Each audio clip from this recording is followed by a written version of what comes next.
Ya Rabbi Mustafa Balligh maqasidana waghfir lana ma madha ya karami maulaya sholli wa sallim daiman abada ala habibika khairil khalqi kullihim ya Rabbi Mustafa balligh maqasidana waghfir lana ma madha ya karami Allahumma sholli wa sallim wa barik alaihi wa ala alihi. Alhamdulillah wassalatu wassalamu ala rasulillah wa ala alihi wa sahbihi wa mawalah. Bismillahi masyaallah la yasuqul khaira illallah. Bismillahi masyaallah la yasrifu su'a illallah. Bismillahi masyaallah ma kana min ni'matin fa minallah. Bismillah masyaallah la haula wa la quwwata illa billahil aliyyil azim. Al-mukarramun segenap para alim ulama, para sepuh, para bini sepuh, bapak-bapak jamaah ta'lim majelis ta'lim al-mustaghfirin, apa kabar semua? Alhamdulillah, mudah-mudahan semua senantiasa diberikan keberkahan panjang umur. Wabil khusus yang sama-sama kita muliakan Ketua Mushola Mustaghfirin sekaligus sebagai pemangku wilayah RT 04 Bapak Sartono, mudah-mudahan Allah berikan panjang umur juga sehat walafiat. Pemangku wilayah Bapak RT 05 Bapak Endang Suprapto juga mudah-mudahan sehat walafiat, berakit-rakit ke hulu, berenang-renang ke tepian. Insya Allah buru-buru datang ke penghulu biar tidur tidak lagi sendirian. Bil khusus Bapak Ustadz Imron juga alhamdulillah sempat hadir walaupun masih capek bau bensin, baru pulang dari mana, Bali. Alhamdulillah juga sehat walafiat orang tua kita Pak Haji Bapak Haji Tamin, orang tua kita juga kita doakan mudah-mudahan beliau juga sehat walafiat, panjang umur. Pak Haji Safarudi, Pak Haji Tuta, Pak Haji Sabeni, mantunya Pak Haji Suharmadi, Haji Apu, Pak Rahmat, Pak Haji Suharmadi, alhamdulillah Pak Adi, Pak Kadi, saudara Chandra, Oten, Mas Oten, Pak Albert, alhamdulillah. Ini dari blog apa nih, blog Amin deh. Bang Ijal, Bang Rijal, Bang juga yang saya hormati. Pak Ari juga sebelahnya siapa? Bang Adit, seluruhnya yang hadir mudah-mudahan kita termaktub dalam deretan calon-calon ahli surga. Amin ya rabbal alamin. Kadang saya suka nyebutin satu persatu ini mengikuti hadis Nabi. Sebab Allah Subhanahu wa ta'ala itu dalam salah satu hadis sebutkan majtama'a qaumun fi baitin min buyutillah yatluna kitaballahi wa yatadarasunahu. Kemudian tidaklah satu kaum berkumpul di satu rumah daripada rumahnya Allah, lalu mereka bacakan ayat-ayat Al-Quran dan mereka belajar, illa haffatil malaikat, kecuali para malaikat bakal menurunkan sayap-sayapnya, wa ghasyiyatuhum birrahmah, mereka akan tenggelam dalam rahmat dan kasih sayangnya Allah. Dan yang ketiga, keuntungan duduk di majelis ilmu itu, wa dzukira fi man indah, Allah sebut-sebut nama kita di hadapan para malaikat. Jadi nama kita disebut-sebut sama Allah di hadapan para malaikat sebagai kebanggaan. Allah bangga terhadap orang yang duduk di majelis ilmu, di majelis ta'lim, insya Allah. Kemana jalan ke Jogja, ke situ ke Haji Salim. Kemana jalan ke surga, ke situ duduk di majelis Salim. Ke Keranji, dari Keranji langsung ke Kalender mengaji. Mari kita mengaji, walau ngaji sambil nyender, insya Allah. Nah, para jamaah sekalian yang dimuliakan Allah, sebelum kita lanjut, yuk kita baca surah Al-Fatihah, karena kita bisa melaksanakan kegiatan-kegiatan ini pertama tentu karena hidayah Allah Subhanahu wa ta'ala. Dan kita juga doakan para donatur musholla al-mustaghfirin yang telah menyisihkan sebahagian rezekinya untuk kegiatan-kegiatan taklim di musholla al-mustaghfirin ini. Yuk kita doakan moga-moga rezeki yang telah disisihkannya diganti, dibalas oleh Allah dengan rezeki yang lebih banyak, yang halal, yang barokah. Kalau dia pedagang, lancar dagangnya. Kalau pebisnis, lancar bisnisnya. Kalau pengusaha, lancar usahanya. Kalau karyawan, karyawati juga diberikan keberkahan dalam usaha dan kerjanya. Amin ya Rabbal alamin. Juga mudah-mudahan jadi wasilah, kalau sedang sakit Allah sembuhkan sakitnya, kalau sedang dalam kesusahan, kesulitan Allah angkat segala kesusahan kesulitannya. Amin ya Rabbal alamin. Nas'alukal barokah wassalamah wassehat wal afiyat wa hasil muradan waqdi hajatina waqdi hajati jamaah musholla wal majlis ta'limi al-mustaghfirin. Syai'un lillahi lahumul fatihah. A'udzu billahi minasyaitonir rajim. Bismillahirrahmanirrahim. Alhamdulillahi rabbil alamin. Ar-rahmanir rahim. Maliki yaumiddin. Iyyaka na'budu wa iyyaka nasta'in. Ihdinas siratal mustaqim. Siratal ladzina an'amta 'alaihim ghairil maghdubi 'alaihim waladdallin.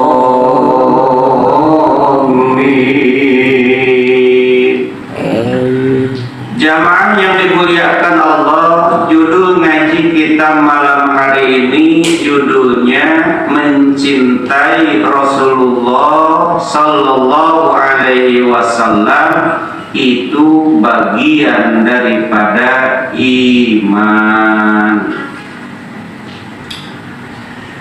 Babu hubbi Rasulillah Sallallahu Alaihi Wasallam minal iman.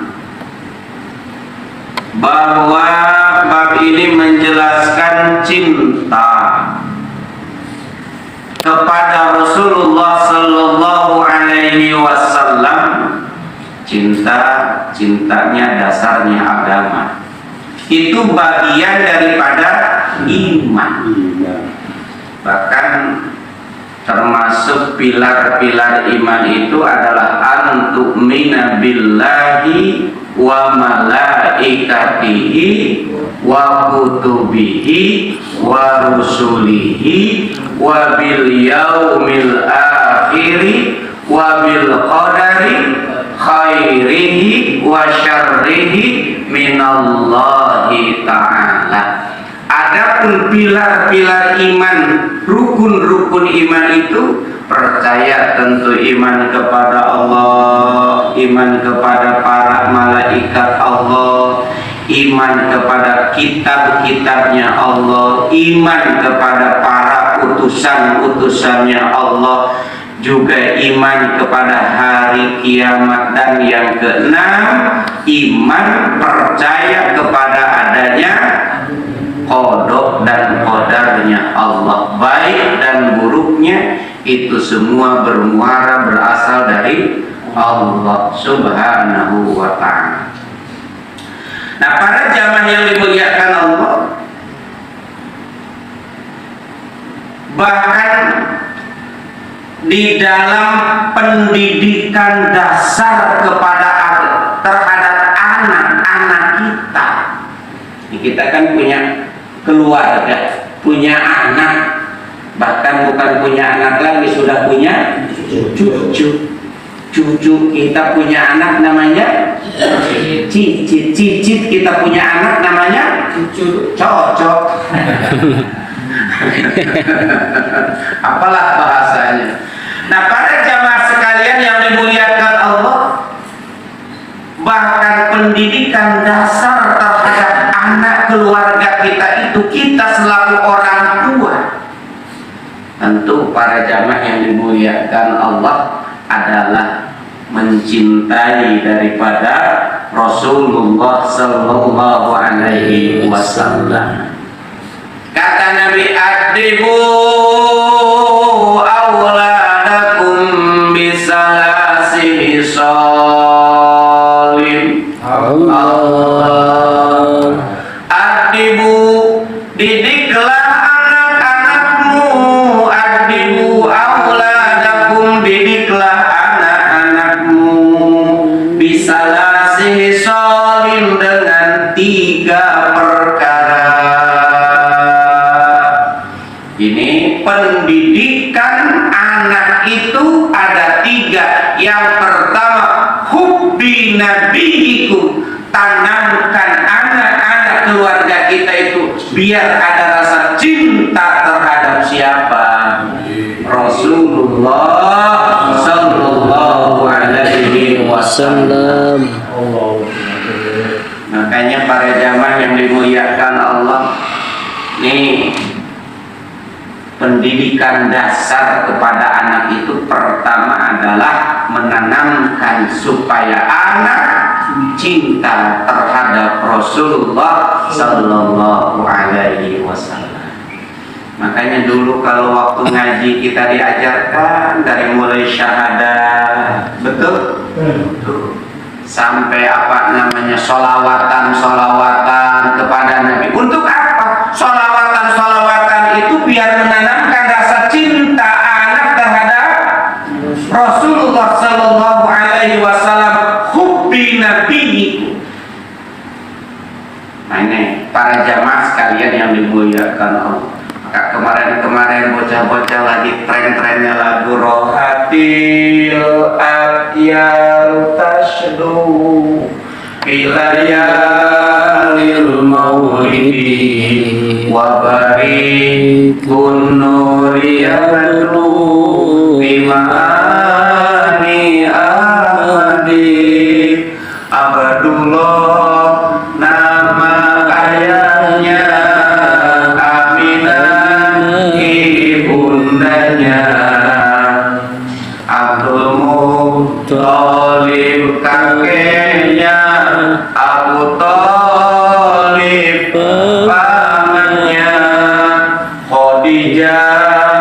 istri setia Fatimah putri tercinta, semua bernasab mulia dari Quraisy ternama.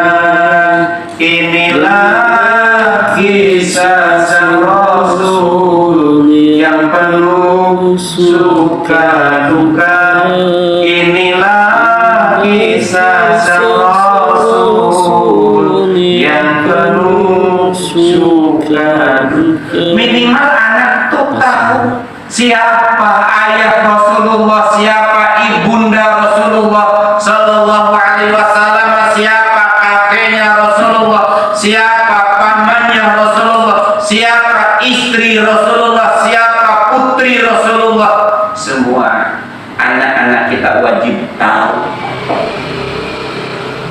karena di dalam kubur itu nanti bakal menjadi pertanyaan, marrabbuka, siapa Tuhan? Wa man nabiyuka, siapa nabi? Wa madinuka, apa agama? Ini para jamaah sekalian yang dimuliakan Allah, rugi kalau kita punya anak-anak gak kenal kepada nabinya. Rugi punya anak kalau anak kita gak diperkenalkan kepada siapa Tuhannya. Maka para jamaah yang dimuliakan Allah, dalam Al-Quran surat Al-Baqarah 132 Allah katakan, nih, karena kita sebagai tulang punggung keluarga, sebagai orang yang paling bertanggung jawab di tengah-tengah keluarga kita, pemimpin dalam rumah tangga itu adalah kita. Jangan salah, jangan merasa enak-enakan anak sekarang, istri sekarang, keluarga kita sekarang, nanti di akhirat bakal mendakwa kita, bakal menuntut kepada kita. Ya ayyuhalladzina amanu inna min azwajikum wa auladikum aduwwan lakum fahdharuhum. Hei orang-orang yang beriman, sesungguhnya istri-istri kalian semua dan juga anak-anak kalian semua nanti bakal jadi musuhmu pada hari kiamat, bakal menuntut.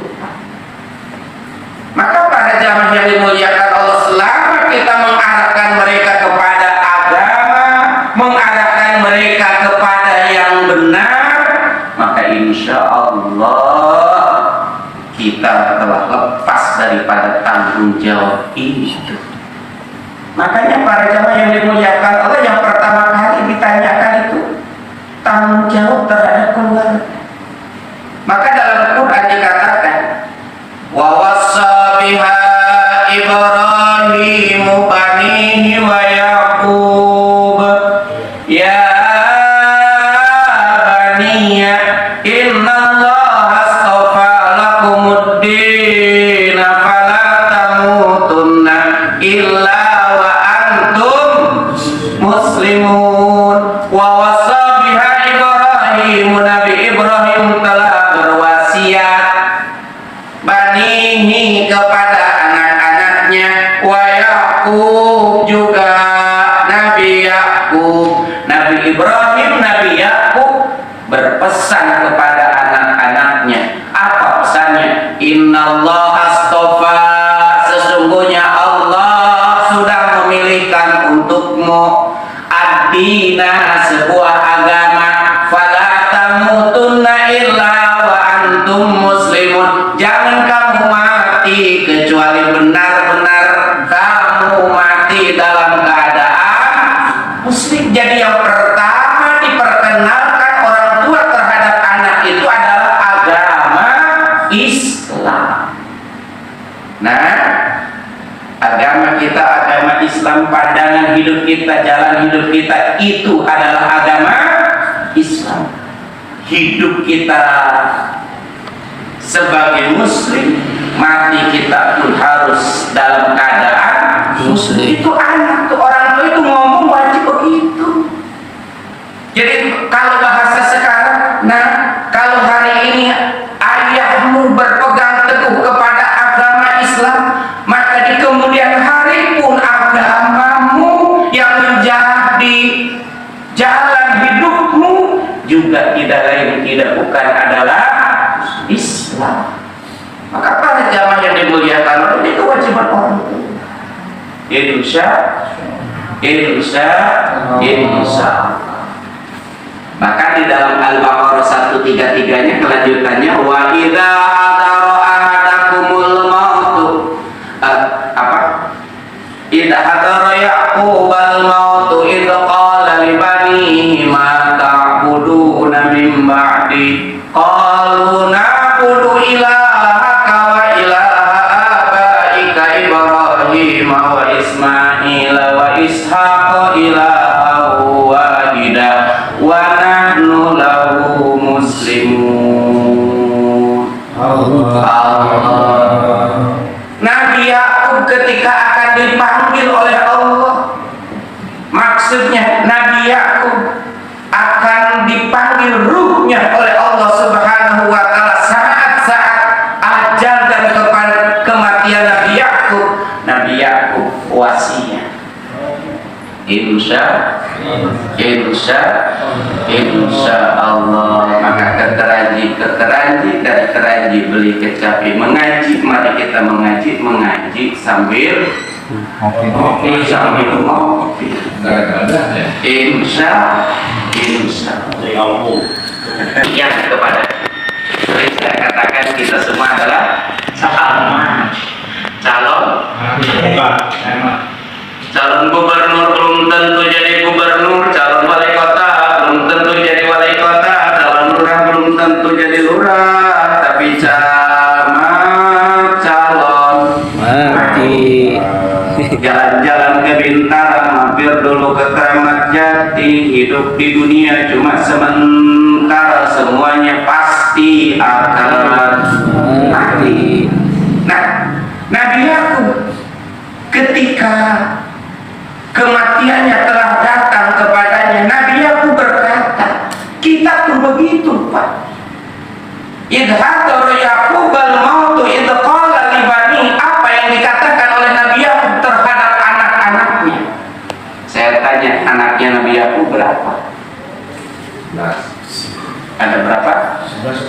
2 istri ya. Jadi istri yang pertama itu 10, dari istri yang muda Mahmud. Apa namanya? Mahmud itu Mahmud Ustaz Imran. Itu 2. Iya.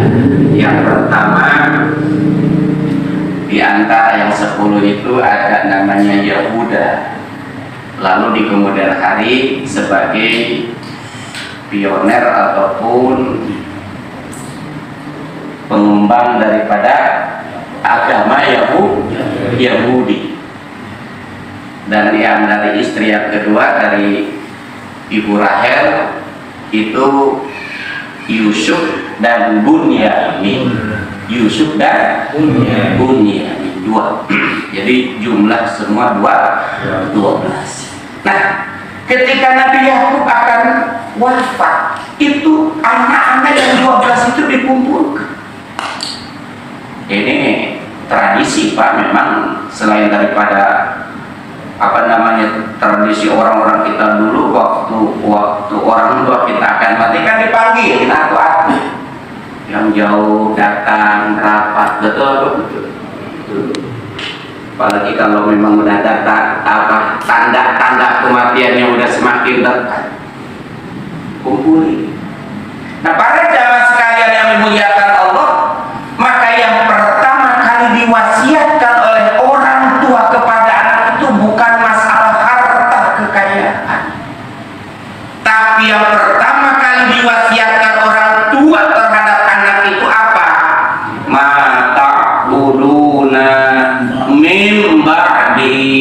Nah, kata Nabi Yakub, kalau bapakmu nanti sudah tidak ada, kamu akan menyembah siapa? Nabi Yakub tidak mengatakan mata kuluna min ba'di. Nanti kalau bapakmu sudah tidak ada, bapakmu sudah kagak ada, nanti kamu makan apa? Bukan. Tapi yang dipertanyakan adalah mata buduna mimban apa yang akan kalian sembah sepeninggalku. Artinya apa? Yang dipesankan orang tua terhadap anak itu adalah agama. Apa? Agama. Karena dengan agama lah kita akan sentosa bahagia dunia, terlebih-lebih akhirat. Insya Allah. Para jamaah sekalian yang dimuliakan Allah, maka hubbi nabiikum, tanamkan pendidikan kepada anak itu supaya anak cinta kepada Rasulullah Sallallahu Alaihi Wasallam. Maka ditulislah riwayat sejarah Kangjeng Nabi, ada namanya Al-Barjanji, itu ditulis oleh orang Barjan, itu daerah Kurdi, Irak Utara itu. Maka kita sebutnya dengan buku Al-Barjanji. Tuh. Abtadiul imla bismillatil aliyah mustabirran qaidal barakati ala ma ana lahu wa aula wa usanni ala ma terus dan sebagainya ya. Itu para jamaah yang dimuliakan Allah, itu sebagai sejarah di mana kehidupan Rasulullah Sallallahu Alaihi Wasallam, orang-orang sesudahnya itu biar tahu terhadap sejarah Rasulullah Sallallahu Alaihi Wasallam. Karena tidak ada manusia yang mulia di dunia ini kecuali siapa? Nabi Muhammad Sallallahu Alaihi Wasallam. Maka cicit Rasulullah yang bernama Muhammad bin Alawi Al-Maliki Al-Hasani dalam sebuah buku namanya Haulal Ihtifal ala Nabi Muhammad Sallallahu Alaihi Wasallam, beliau mendalilkan salah satu dalil argumen kenapa kita perlunya merayakan hari kelahirannya Rasulullah Sallallahu Alaihi Wasallam, walaupun kata orang-orang dikatakan itu bid'ah. Nah, para jamaah yang dimuliakan Allah, logikanya begini. Kita punya anak, saya tanya, kita punya anak, seneng nggak dengan kelahiran anak kita? Padahal belum tentu itu anak bakal belain kita. Seneng nggak? Maaf, walaupun brosot anak lahir ke alam dunia dipabel umpamanya cacat, orang tuanya sayang apa enggak? Sayang. Jangankan anak, Pak, kita punya kambing di belakang rumah kita piara sampai 2 tahun brosot, lahir tuh kambing, anaknya kambing yang lahir. Saya tanya, Pak, dengan kelahiran kambing itu kita senang apa enggak? Saya tanya, senang apa enggak? Apalagi yang dilahirkan Sayyidul Anbiya wal Mursalin, pemimpinnya para nabi, pemimpinnya para utusan Allah Subhanahu wa Ta'ala. Bahkan dalam hadis yang masyhur, sahih tingkatan hadisnya, Abu Lahab. Siapa? Abu Lahab itu pamannya Rasulullah Sallallahu Alaihi Wasallam. Yang notabene-nya saya tanya, Abu Lahab itu memang sudah digariskan dalam Al-Quran termasuk paman yang celaka. Dalil Qurannya apa?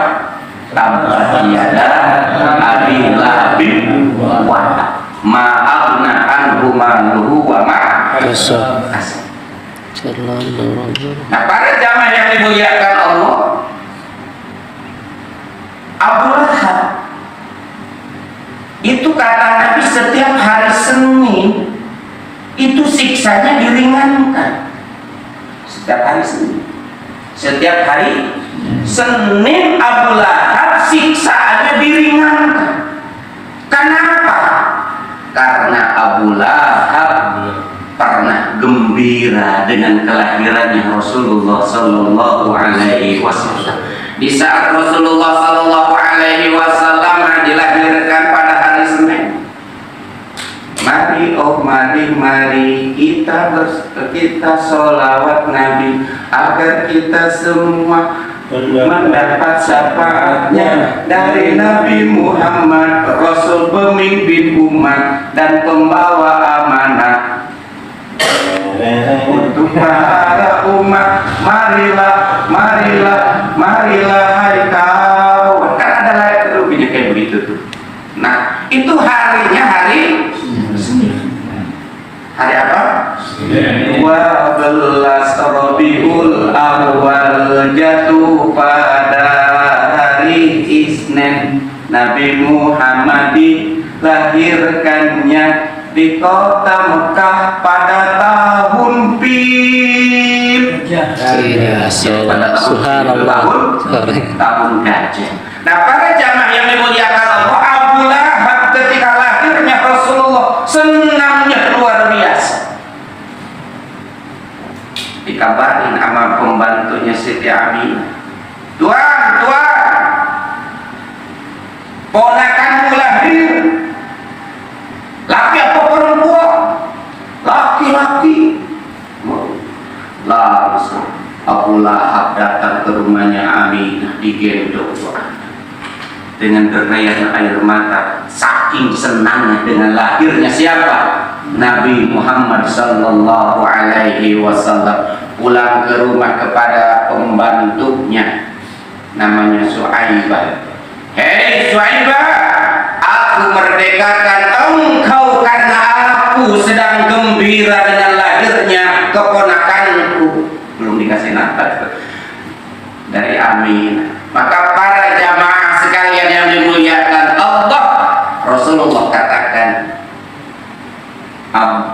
Abu Lahab setiap hari Senin Allah ringankan siksaannya karena ada rasa kesenangan terhadap lahirnya Rasulullah Sallallahu Alaihi Wasallam. Lalu pertanyaannya, bagaimana dengan kita semua yang tak pernah henti bersenandung sholawat kepada Nabi Muhammad Sallallahu Alaihi Wasallam sebagai ekspresi kerinduan kecintaan terhadap Rasul? Betul. Makanya saya Al-Barjaji dalam pemaparannya di situ menuliskan untayan-untayan kecintaan terhadap Rasulullah Sallallahu Alaihi Wasallam, sehingga disebutkan asyaraqal badru alaina fartaba minhul suduru mislahus ni maraina qattu ya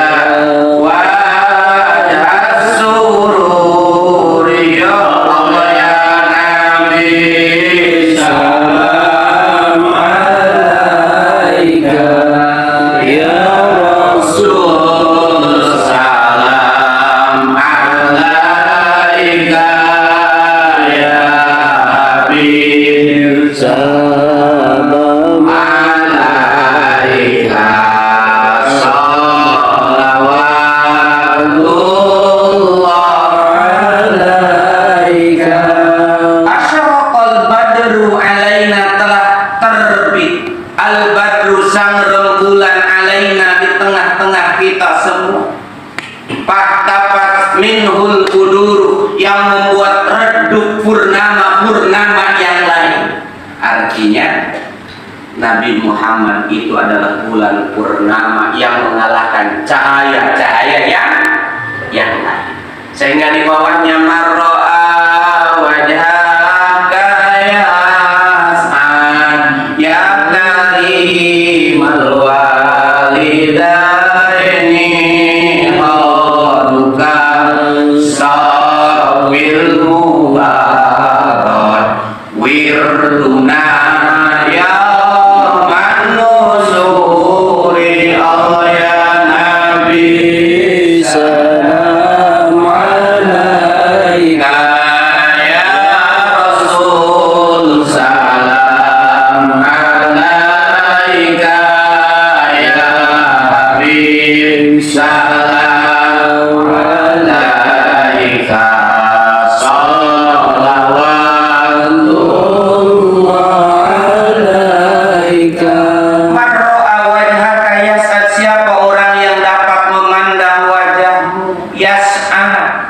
niscaya dia akan bahagia. Artinya orang yang diperkenankan bisa memandang bertemu dengan Rasulullah, pasti orang tersebut akan bahagia.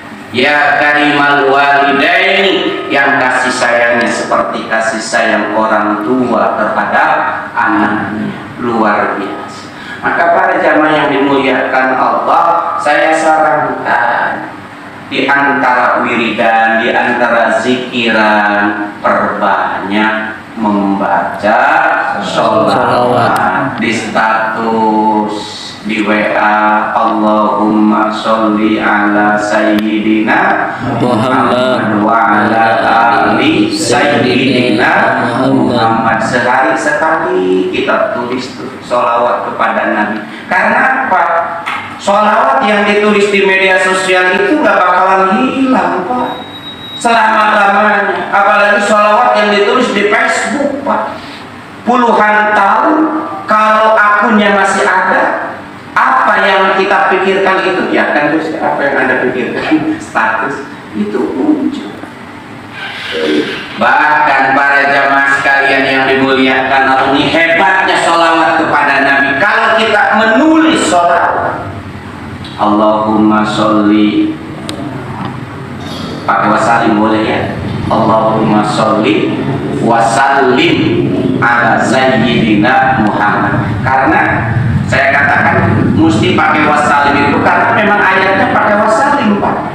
Innallaha wa malaikatahu yusholluna ala nabi ya ayyuhalladzina amanu shollu alaihi wasallimu. Ada. Jadi tulisan salawatnya Allahumma sholli wasallim. Ya itu mau pakai sayyidina monggo, enggak pakai juga enggak apa-apa. Allahumma sholli wasallim ala sayyidina Muhammadin wa ala ali sayyidina Muhammad. Kita tulis, kita buka buku harian. Apa namanya, buku apa dulu namanya, buku harian itu diari. Diari rusak perut. Diari apa diari? Sakit perut kalau diari. Jangan salah ngomong. Ya buku catatan harian dulu. Sekarang udah nggak zaman kayaknya ya. Iya zaman. Maaf. Ini umuran besar ini. Dulu mah ada buku harian. Masa. Nah, lalu kita punya buku ataupun HP, apalah buku, tulis sholawat Allahumma sholli ala sayyidina Muhammad wa ala ali sayyidina Muhammad. Maka setiap kitab-kitab itu pasti di dalamnya ada apa? Ada sholawat. Karena kata Nabi, siapa orang yang menulis sholawat kepadaku dalam sebuah catatan, ini kata Nabi ini, maka Allah akan ampuni dosa-dosanya dia selama catatan sholawat itu ada. Maksudnya belum terus. Subhanallah. Maka tulis sholawat, insya Allah. Nah itu.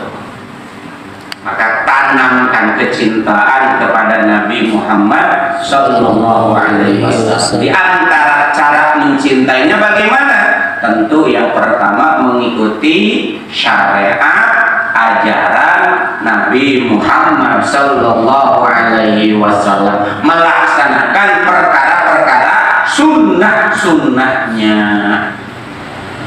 Itu mengikuti Nabi. Dan yang kedua, di antaranya adalah memperbanyak sholawat. Jadi yang pertama mengikuti syariatnya. Qul in kuntum tuhibbunallah fattabi'uni yuhibbukumullah. Kita tidak bisa mengatakan I love you Allah, I love you Allah, sementara kita bertolak belakang dengan Rasulullah. Tidak. Jadi ciri kita mencintai Allah itu adalah mengikuti syariat ajaran Nabi Muhammad Sallallahu Alaihi Wasallam, dari perkara wajib sampai perkara-perkara sunnah. Itu makanya para jamaah yang dimuliakan Allah, kalau kita sholat ada yang fardu, ada yang sunnah, qobliyah, ba'diyah, baca Quran. Itu adalah ajaran-ajaran siapa? Ajaran Kanjeng Nabi Muhammad sallallahu alaihi wasallam. Kemarin sudah dijelaskan, hidup indah kalau bisa berbagi. Betul apa betul? Jangan menjadi orang yang pelit. Betul. Jangan pergi ke Pluit kalau tidak pakai jaket kulit. Jangan hidup jadi orang yang pelit, karena orang yang pelit hidupnya bakal sulit. Kasih pantun apa yang takut apa? Jangan pergi ke Pluit kalau tidak pakai jaket kulit. Jangan jadi orang yang pelit, karena orang yang pelit hidupnya sulit. Amat sulit. Insya Allah makan bakwan di pinggir sumur, jadilah orang yang dermawan, rezekinya insya Allah makmur. Gitu Pak. Jalan-jalan ke kota Mekah, jangan lupa berangkat ke pasar pagi. Hidup kalau kepengen berkah, jangan lupa kudu mau berbagi. Alhamdulillah. Makanya kemarin sudah ada santunan anak-anak yatim piatu itu adalah mengikuti sunnah Rasulullah Sallallahu Alaihi Wasallam. Jadi para jamaah sekalian yang dimuliakan Allah, pelajaran kita mencintai Rasulullah Sallallahu Alaihi Wasallam itu bagian daripada iman. Insya Allah. Kita buka sesi tanya jawab. Masih ada waktu kurang lebih 5 menit untuk menghidup-hidupkan.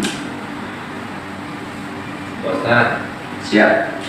seandainya ada orang masuk ikut taklim atau majelis taklim masjid, dia datang, dia duduk, tapi dia tidur, dapat ampunan juga. Masya Allah. Ke Keranji, dari Keranji langsung ke Cibagedur mengaji. Ayo kita mengaji walaupun ngaji sambil tidur. Para jamaah sekalian yang dimuliakan Allah, ini hebatnya orang yang duduk di pengajian. Duduk di pengajian itu para jamaah yang dimuliakan Allah, ini bab ngaji berarti ya. Kata Nabi, manintaqala liyata'allama ilman ghufira lahu qabla ayyatua. Hebatnya orang yang berangkat ke pengajian. Kenapa disebut berangkat? Karena sekarang pengajian lumrah Pak, di mana-mana, di TV banyak, di YouTube banyak. Betul apa betul? Tapi harus ada intaqala. Intaqala itu mau berangkat, berusaha berangkat, jalan gitu loh. Manintaqala liyata'allama ilman ghufira lahu qabla ayyatua. Nabi katakan, siapa orang yang berangkat untuk mencari ilmu, duduk di majlis ilmu, di majlis taklim, ghufira lahu qabla ayyatua. Allah ampunkan dosa-dosanya sebelum dia melangkah. Hebatnya orang yang duduk di majlis. Tadi kalau disebut, bahkan namanya disebut-sebut kebanggaan di hadapan para malaikat Allah. Nah, sekarang ngajinya sambil tidur. Para jamaah yang dimuliakan Allah, kalau ditanya soal pahala, kira-kira dapat pahala kan? Tapi kalau dapat ilmu mungkin ya namanya orang tidur. Maka rugi kalau orang ngaji sambil tidur. Nanti bakal salah sangka. Gara-gara ngajinya sambil tidur. Sambil tidur, gurunya ngajarin wiridan biar usahanya lancar, baca ya latifu, ya latifu. Karena tidur pulang ke rumah kedengarannya ya latifu, ya latifu, ya latifu. Betul, betul. Gara-gara apa? Makanya Bang Rizal kalau ngaji jangan diajarin. Ustaz Nana ngajar ilmu fikih pakai bahasa Sunda, parana wudu, nomor 4, musab sirah, saeuti. Betul apa betul? Musab sirah karena ngajinya sambil tidur, yang kedengaran bukan musab sirah saeutik, musab sirah anu leutik. Musab sirah anu leutik batal. Nah, ini para bapak, para jamaah sekalian yang dimuliakan Allah. Jadi kalau ditanya tentang masalah pahala, insya Allah duduknya juga jadi pahala, cuma nggak dapat karena gara-gara tidur itu begitu. Dah, ada lagi yang mau nanya silakan. Pak Rijal nanya. James mana James? Ke puncak ya. Oh, puncak. Assalamualaikum Ustaz. Saya menanyakan tentang sholat fardu atau sholat sunat. Mengangkat tangan itu ada berapa kali dalam sholat? Para jamaah sekalian yang dimuliakan Allah, di dalam sholat itu ingat, mengangkat tangan di dalam sholat itu ada tiga, ada fardu, ada sunnah abad, ada sunnah hayat. Yang termasuk di antara sunnah hayat itu adalah mengangkat tangan. Jadi para jamaah sekalian yang dimuliakan Allah, mengangkat tangan di dalam sholat itu hukumnya sunnah hayat. Konsekuensinya kalau sunnah hayat bagaimana? Kalau sunnah hayat, para jamaah yang dimuliakan Allah, kalaupun ditinggalkan itu tidak membatalkan kepada sholat. Jadi umpamanya takbiratul ihram Allahu Akbar tapi tangannya enggak ngangkat. Kita mau ruku Allahu Akbar, sami Allahu liman hamidah, enggak diangkat tangannya Allahu Akbar. Maka para jamaah yang dimuliakan Allah, itu kalaupun kita tidak mengangkat kedua tangan di dalam sholat, hukum sholatnya tetap sah karena dianggapnya sunnah hayat dan tidak boleh diganti dengan sujud sahwi. Jangan pikir gara-gara nggak ngangkat tangan waktu takbiratul ihram ataupun ketika bangun daripada ruku mengucapkan sami Allahu liman hamidah, lalu kita punya inisiatif diganti dengan sujud sahwi. Dengan sujud sahwinya justru kita jadi batal sholat gara-gara pikiran kita tidak mengangkat tangan. Itu begitu ya. Maka oleh karena itu para jamaah sekalian yang dimuliakan Allah, yang kedua di dalam sholat itu ada sunnah abad, seperti duduk tahiyat awal. Duduk tahiyat awal itu sunnah, bukan wajib. Maka kalau orang sholat umpamanya lupa duduk tahiyat awal, tahu-tahu udah di rakaat yang ketiga, saya tanya turun lagi sholat duduk tahiyat awal apa lanjutkan? Lanjutkan. Tidak usah kembali duduk untuk tahiyat awal, karena duduk tahiyat awal hukumnya sunnah abad. Cuma dengan catatan ntar sebelum kita mengucapkan salam sunnah ditambah dengan sujud sahwi 2 kali. Itu begitu. Sujud sahwi berapa kali? 2 kali sambil membaca dalam waktu sujud subhana man la yanamu wa la yasbuh. Enggak juga enggak paham. Ya. Pertama. Ada lagi? Udah azan. Terima kasih Pak Ustaz. Hukum yang membunyikan tangan apa ya Ustaz sebelum sholat? Misalnya Letak. iya. Ya kadang-kadang. Nah ini para bapak, para jamaah sekalian yang dimuliakan Allah, di dalam prakteknya sholat itu kita dianjurkan bahkan diharuskan kudu khusyuk. Maka perkara-perkara yang merusak kepada kehusuan sholat maka dianggapnya makruh. Makruh. Jadi hukumnya apa? Makruh. makruh. Makruh itu perkara-perkara yang harus dihindari ataupun yang tidak baik, seperti ya peletak-peletek lagi sholat. Kadang-kadang menteruntar palanya kemana, usahakan untuk khusyuk gitu. Nah cukup, udah waktu masuk ya Ustaz Imran ya, cukup. Al-Fatihah. Bismillahirrahmanirrahim. Alhamdulillahirabbil alamin. Ar-Rahmanir-Rahim. Maliki yaumiddin. Iyyaka na'budu wa iyyaka nasta'in. Ihdinas siratal mustaqim. Siratal ladzina an'amta 'alaihim ghairil maghdubi 'alaihim waladdallin. Wa'fu anna ya karim, wa'fu anna ya rahman ya dzal jalali wal ikram. Allahumma shalli wa sallim ala sayyidina Muhammad fil awwalin wal akhirin wa radhiyallahu tabaraka wa ta'ala an kulli sahabati Rasulillah ajma'in. Bismillahirrahmanirrahim. Alhamdulillahi rabbil alamin. Hamdan syakirin, hamdan na'imin, hamdan yuwafi ni'amahu wa yukafi mazidah. Ya Rabbana lakal hamdu wa lakal syukru kama yanbaghi li jalali wajhikal karim wa 'azimi sultanik. Rabbana atina fid dunya hasanah wa fil akhirati hasanah wa qina adzabannar. Walhamdulillahi rabbil alamin. Sekian, terima kasih. Assalamualaikum warahmatullahi wabarakatuh. Waalaikumsalam warahmatullahi wabarakatuh.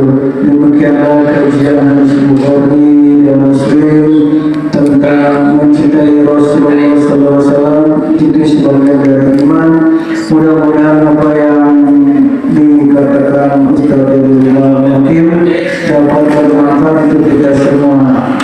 Sebelumnya mohon maaf wabillahi taufiq wal hidayah. Assalamualaikum warahmatullahi wabarakatuh.